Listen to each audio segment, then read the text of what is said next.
عذاب آ رہا ہے. شادی ہو رہی ہے, کیا گندا کام ہے اور عذاب کیسا ہے سمجھا رہا ہوں آپ کو. شادی ہو رہی ہے, نوجوان نسل ڈیمانڈ کر رہی ہے, گاڑی چاہیے, جوڑے کی رقم چاہیے, کھانا چاہیے, فلاں چاہیے, فلاں چاہیے. مجبور ہے بچی کا باپ. یہ نوجوانوں کی وجہ سے, یہ جو میرے سامنے بیٹھے آپ کی وجہ سے مجبور ہے غریب بچی کا باپ. اس کی بچی میں پہلے سے بال کی کمی ہے تو انہیں ٹینشن میں, رنگ کی کمی ہے تو باپ ٹینشن میں, ہائٹ کم ہے تو باپ ٹینشن میں, تعلیم کم ہے تو باپ ٹینشن میں ہے, غریبت کی وجہ سے باپ ٹینشن میں ہے. اب جیسے یہ بچے کے لوگ گئے, وہ بچی کو دیکھتے بولے ہاں اس کے اندر رنگ کم ہے, جتنا چاہے مانگو. بچی کا باپ دیتا. اب مانگ رہے ہیں, سولی بچی کو مانگ رہے ہیں, ہمارے کو 4 لاکھ روپے ہونا, ہمارے کو گاڑی ہونا, ہمارے کو یہ سامان ہونا, لمبی لسٹ بنا کے دے دیے. اب بچی کا باپ مجبور ہے میرے بھائی, 4 بچیاں بیٹھے ہوئے, باپ کہہ رہا ہے اگر نہیں دوں گا تو یہ رشتہ چلے گا تو دوسرا آتا نہیں آتا نہیں معلوم, یا اگر آیا تو انہیں اس سے زیادہ منگا تو کیا کروں.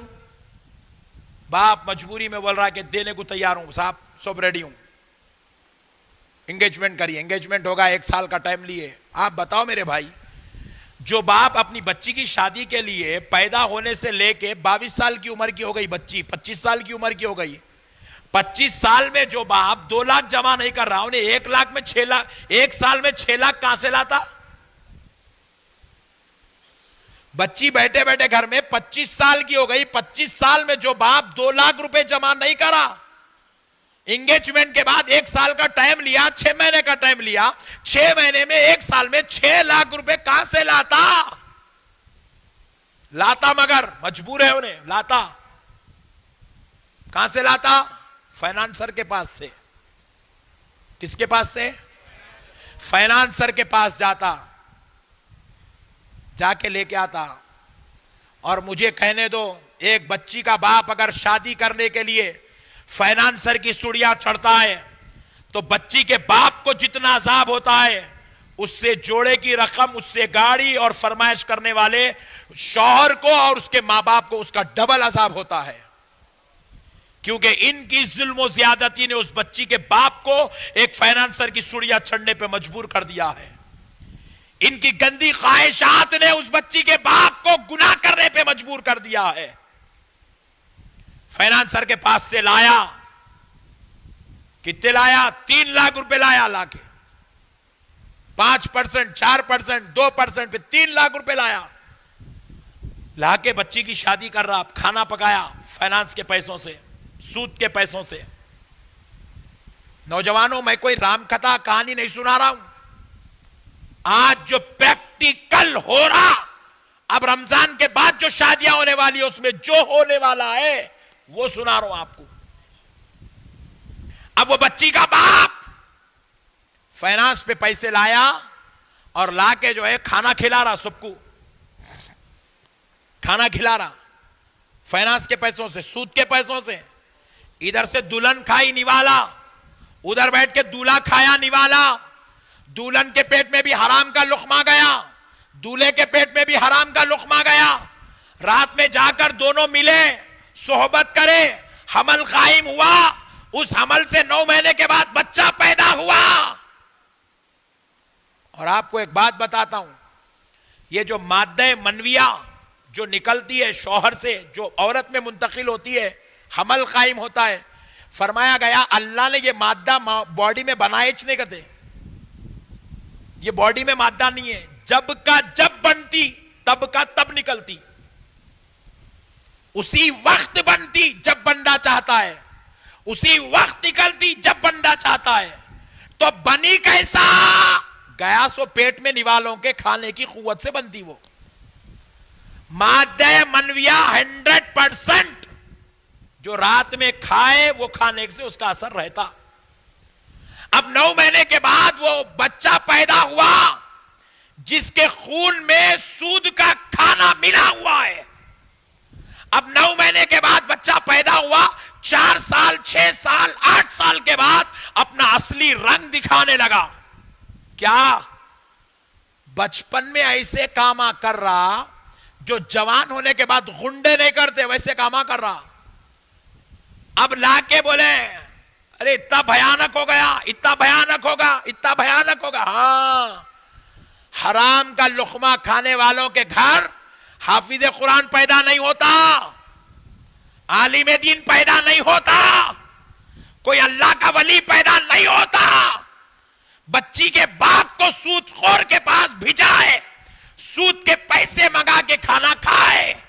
اب جو پیدا ہوگا وہ ڈاکو ہی پیدا ہوتا ہے, وہ شریر النفس لوگ ہی پیدا ہوتے ہیں. اب جو پیدا ہوگا وہ قاتل پیدا ہوگا, باغی پیدا ہوگا, چوری کرنے والا پیدا ہوگا, جیل کو جانے والا پیدا ہوگا, ماں باپ کو مارنے والا پیدا ہوگا, لوگوں کے ساتھ ظلم و زیادتی کرنے والا پیدا ہوگا. زندگی کی نیکی اور بدی پر لقموں کا بہت بڑا اثر رہتا دوستو. زندگی کی نیکی اور بدی پر ماں باپ کی غذا کا بھی اثر رہتا, بڑوں کے عمل اور کردار کا بھی اثر رہتا. آج ہماری نسلیں تباہ ہونے کی سب سے بڑی وجہ یہ ہے. اب میں آپ سے ایک سوال کرنا چاہتا ہوں, حق اور ایمان سے بتاؤ کون سا ایسا شخص ہے جو چاہتا ہے اس کے پیٹ سے ایسی اولاد پیدا ہو جو جہنم کا کندہ بنے؟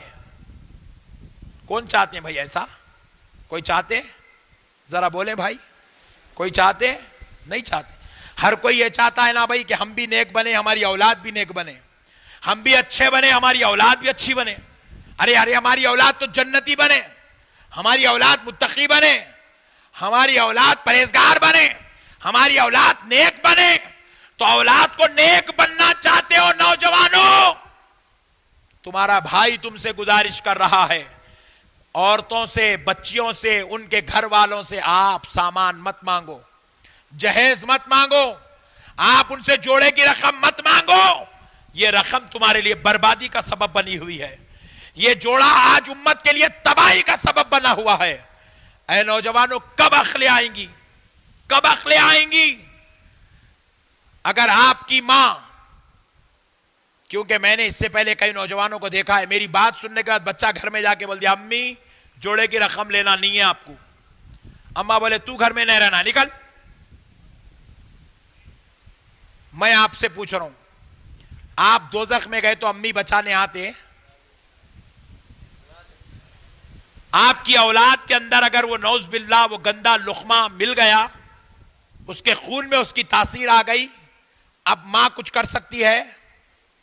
اگر آپ کی والدہ اگر جوڑے کی رقم مانگ رہی تو آپ والدہ کو بول دو میں شادی نہیں کر لیتا, نہیں کر لیتا میں شادی, میرے کو ہونا ہی نہیں ہے گندی شادی جس سے میری امت, میرے آقا کی امت برباد ہو رہی ہے, تباہ ہو رہے میرے بھائی.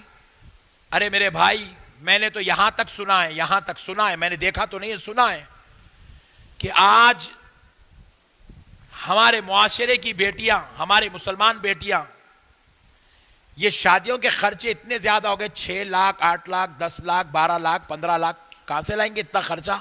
آٹو چلانے والا باپ 12 لاکھ کہاں سے لاتا جی؟ کار ڈرائیونگ کرنے والا باپ 8 لاکھ کہاں سے لاتا میرے بھائی؟ گھر میں 4 بچیاں بیٹھے ہوئے, 10 لاکھ کے 40 لاکھ کے شادیاں کہاں سے کرتا باپ؟ کیا کر رہی ہیں آج کی بچیاں؟ مجبور ہو کر نعوذ باللہ فاحشہ کا کاروبار کر رہی ہیں, فاحشہ بن جا رہی بچیاں. 30 سال ہو گئے, 35 سال ہو گئے, 40 سال ہو گئے, شادی نہیں ہو رہی بچیوں کی, فاحشہ بن گئے, اپنے نفس کو نہیں سنبھال کے برے کاموں میں لگ گئے. اور میں گواہ ہوں, اللہ کے گھر بیٹھ کے بول رہا ہوں آپ کو, میں گواہ ہوں, میں نے اپنے کانوں سے سنا, میں نے ان لوگوں سے ملا جن کے گھر یہ واقعہ ہوا.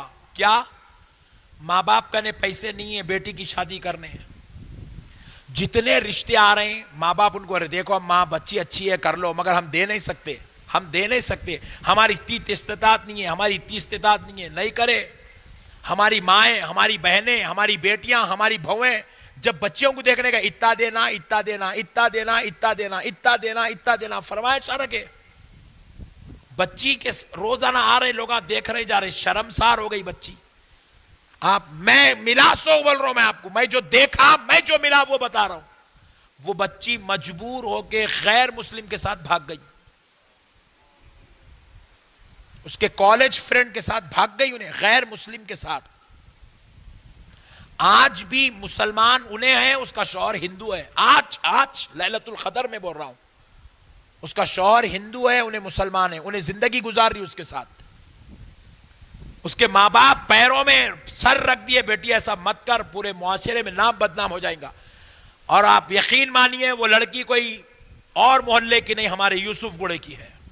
میں ملا اس کے ماں باپ سے، میرے پاس آئے تھے اس کے ماں باپ. کیا کرے مولانا، پیر میں سر رکھ دیا باپ، بیٹی اللہ کے واسطے یہ کام مت کر. انہیں بولی ابا آپ دیکھیں نا، اتنے لوگ آ کے دیکھ کے گئے، میرے کو کوئی کرنے تیار نہیں ہے. اب میرے کو کب تک تم لوگوں کے سامنے نمائش بناتے؟ انہیں میرے کو چاہتا، میں تمہارے خاطر کبھی اس کے قریب نہیں گئی، کبھی اس سے بات نہیں کری، مگر اب میرے ساتھ اتنی ذلت ہو رہی ہے اور لوگ اتنے پیسے مانگ رہے، میں مجبور ہوں ابا مجھے جانے دو. آج بھی نیائی صاحب ایک بیٹا پیدا ہو گیا اس کو، اب ہندو کا بیٹا پیدا ہو گیا مسلمان بچی سے. اے نوجوانوں، اب تو کم سے کم اپنے ہوش سنبھالو. میں اللہ کے گھر بیٹھ کے بول رہا ہوں آپ کو. یہ واقعہ یوسف گڑے کا ہے میرے بھائی، یہ کوئی اور جگہ کی بات نہیں کر رہا ہوں آپ سے. میں آپ سے گزارش کر رہا ہوں میرے نوجوانوں، اللہ کے واسطے یہ جہیز مت مانگو. مانگیں گے؟ مانگیں گے؟ نہیں. آپ ایمانداری سے بولو. قاضی صاحب کھڑے ہو کے بولتے النکاح من سنتی، نکاح میری سنت ہے. نکاح سرکار کی سنت ہے. کس کی سنت ہے نکاح؟ ذرا زور سے بولو، ذرا زور سے بولو. اجی سرکار کی سنت میں جا رہے یارو، باجا بجا لیتے ہوئے جاتے یارو. ذرا سوچو میرے بھائی، کئی کو اپنے آقا کو رسوا کر رہے میرے بھائی. اتنے بڑے پیغمبر کی امت میں پیدا ہو گئے، جب سے اب اتنے بڑے عالم سے آپ سنیں، سرکار کے صدقے میں ہمارے اوپر کتنا رحم ہوا، کتنا فضل ہوا. اللہ چاہا ہم ولی بن جائیں، اس لیے اللہ ایمان تو دے دیا، ولی بنانے رمضان دے دیا. وہ خدا ہم سے اتنا پیار کر رہا، پھر ہم لوگ کتنے گندے ہیں یارو. ارے میرے بھائی توبہ کرو میرے بھائی. نکاح میں یارو باجا بجاتے جاتے سرکار کی سنت ادا کرنے جا رہے، نہیں شیطان کا طریقے پہ عمل کرنے جا رہے. ارے میرے بھائی ہماری زندگی کی وہ ایک ابتدا ہے میرے بھائی، وہاں سے ہماری نسلیں چلیں گی، خاندان بنے گا، وہاں سے ہماری آبادی ہوگی. ہم اس کے بعد باپ بنیں گے، دادا بنیں گے، پردادا بنیں گے، سکڑ دادا چکر دادا بنیں گے، ہماری نسلیں چلے گی. ارے یہ منحوس عمل ہمارا ہمارے پورے خاندان کو برباد کر رہا ہے. کتنی بری بات ہے میرے بھائی. ارے آپ اپنی بیٹی کو بھی دے رہے نکاح میں تو شرط لگا دو، میں آپ کو بیٹی اس شرط پر دوں گا کہ اگر آپ باجے کے ساتھ آئیں گے، میں بچی کو لاتا ہی نہیں، بولو آپ شادی خانے کو نکل جا، چل تیرے جیسے منحوس کی مجھے ضرورت ہی نہیں ہے. بری بات ہے میرے بھائی، سرکار کی سنت کو بدنام کر رہے ہم لوگ. ابھی آپ ہمارے ابراہیم جنیدی سے سنیں، انہوں کیا بولے؟ سرکار کی ایک سنت زندہ کرے 100 شہیدوں کا ثواب ہے. پھر دوستو میرے آقا کی سنت ادا کرنے جا رہے ہو بینڈ باجا لے کر، سرکار کی سنت ادا کرنے ایک عورت کو بیوی بنا کے گھر لا رہے ہو، ناچتے ہوئے، گاتے ہوئے، بینڈ باجا بجاتے ہوئے. اب بتاؤ میرے بھائی کیا اللہ کی رحمت آئے گی؟ نہیں آئے گی. اسی لیے ہمارا رب ہم سے ناراض ہے یارو، اس لیے ہماری نیا نہیں چل رہی ہے. ہم لوگ اس لیے جوتے کھا رہے ہیں، ہم تباہ ہو رہے ہیں، برباد ہو رہے ہیں، نیست و نابود ہو رہے ہیں. رمضان جیسا مقدس مہینہ ہے، پھر بھی فضل نہیں اتر رہا، دعائیں قبول نہیں ہو رہی. میں دعا کر رہا ہوں تہجد میں لوگوں کے واسطے، چٹیوں پہ ناموں پہ نامہ، ناموں پہ نامہ، ناموں پہ نامہ، ناموں 100 نامہ جمع ہو گئے اب تک. کتوں کا نام لوں میرے بھائی؟ کیونکہ آج ہم برباد ہو رہے ہیں. بربادی کی وجہ ہم ہیں، ہم، کیونکہ ہم نے اس مولا کو بھلا دیا ہے، اس رب کو ناراض کر دیا ہے. اللہ کے واسطے کون کون میری اس بات پر عمل کرے گا؟ ایک بار ہاتھ اٹھاؤ. سفید داڑھی والے نکو اٹھاؤ، نوجوان اٹھاؤ. سبحان اللہ، سبحان اللہ، سبحان اللہ. چھوڑ دو. اگر تم چاہتے ہو نا تمہارا نبی محشر میں چن کے بلائے، ادھرا میں تے کو جنت میں لکھ جاتا ہوں، ادھرا میں تے کو جنت میں لکھ جاتا ہوں، ادھرا میں تے کو جنت میں لکھ جاتا ہوں. بس ایک کام کرو دوستو، غریب کی بچی کو کر کے لا لو، کچھ بھی نکو بولو. خدا کی قسم، اللہ کے گھر بیٹھ کے تمہارا بھائی بول رہا، تم ایک غریب کی بچی کو فری میں کر کے لا لو میرے بھائی، مت مانگو اس سے، اس کو بول دو ارے میرے کو کھانا بھی نہیں چاہیے رے بھائی، تیری بچی دے دے بس. اللہ کی عزت و جلال کی قسم، عبد المنان صاحب گواہ ہے، وہ بچی کے قدم سے تمہارے گھر میں دولت نہیں آئی، میرا گریباں پکڑ لو آپ. وہ بچی نہیں آئے گی، وہ بچی کے ساتھ اللہ کی رحمت چل کے تمہارے گھر کو آئیں گی، مصطفیٰ کا صدقہ چل کے تمہارے گھر کو آئے گا. نوجوانوں، تم یہ ملا، یہ دنیا والوں کے پیسوں پہ یقین مت رکھو، تم غریب کی بچی کو فی سبیل اللہ کر کے لاؤ، تمہارے گھر میں دولت ابلے گی. اللہ کی ذات پہ بھروسہ رکھو، اللہ تم کو پالے گا، اللہ تم کو اجر دے گا، اللہ تم کو رحمت دے گا، مصطفیٰ تمہاری شفاعت کرائیں گے. تم بول دو اپنی امی جان کو، احمد نقشبندی صاحب کا نے قسم کھا کے آیا ہوں، لیلۃ القدر میں قسم کھایا ہوں کہ میں اپنا جہیز نہیں لوں گا. تم کماؤ نوجوانوں، تم محنتی ہو، تمہارے اندر قوت ہے، ہمت ہے، صلاحیت ہے، جولانی ہے، جوانی ہے، تم مرد ہو، تم آپا نہیں ہو، مرد ہو تم. مرد کما کے سامان خریدتا ہے، مرد آپاؤں کی طرح لوگوں کے سامان پہ عیش نہیں کرتا، مرد کماتا ہے. دوستو کماؤ میرے بھائی. تم لاؤ جی الماری، کتنے میں آتی جی وہ الماری؟ 5,000 روپے کی الماری نہیں خرید سکتے تم؟ 20-25 ہزار کے جوڑے اپنی بیوی کو نہیں خرید سکتے تم؟ ارے تم چاہے تو چاند میں جا سکتے ہو دوستو، ایک بیوی کے لیے خریدنا کیا بڑی بات ہے؟ ایک گاڑی نہیں خرید سکتے جی تم، کئی کی جوانی اگر نہیں خرید سکتے تو کیوں کسی کے اوپر ظلم کر رہے ہو دوستو؟ انشاءاللہ میں امید کرتا ہوں اللہ اور اس کے رسول کو حاضر ناظر جان کے کہ آپ انشاءاللہ آج لیلۃ القدر میں آپ وعدہ کیے، آپ وعدہ خلافی نہیں کریں گے. کریں گے میرے بھائی؟ یہ جتنے بڑے بھائی بیٹھے ہیں، جتنے باپ یہاں بیٹھے، قسم کھا لو تم اپنے بچوں کو جہیز نہیں مانگو گے، اپنے بیٹوں کے لیے تم جہیز نہیں مانگو گے، تم پھگٹ میں فری میں کر کے لاؤ گے، فری میں کر کے لاؤ گے. آپ بولیں گے مولانا لوگاں ہنستے نا، لوگاں روئے کب؟ ہمیشہ ہنسنے کچھ پیدا ہوئے انہوں روئے کب؟ انہوں روئے کب میرے کو بتاؤ آپ. میرے اوپر جتنا ہنسے تمہارے اوپر کیا ہنستے میرے بھائی؟ انہیں پیدا ہوا ہی ہنسنے کے واسطے، انہیں پیدا ہوا تانے مارنے، انہیں پیدا ہوا گندے کاما کرنے، انہیں پیدا ہوا اچھے لوگوں کو الزام لگانے کے واسطے. یہ چلر لوگوں کو دیکھ کے تم اپنے مولا کو ناراض کر دیتے، یہ لوکل تھرڈ کلاس ہنسنے والوں کو لوگوں کو دیکھ کے تم اپنے آقا کو ناراض کر دیتے. آج قسم کھا لو دوستو کہ تم یہ ہنسنے والوں کا لحاظ نہیں رکھو گے، تم ایسی شادی کر کے لاؤ گے. اب آخری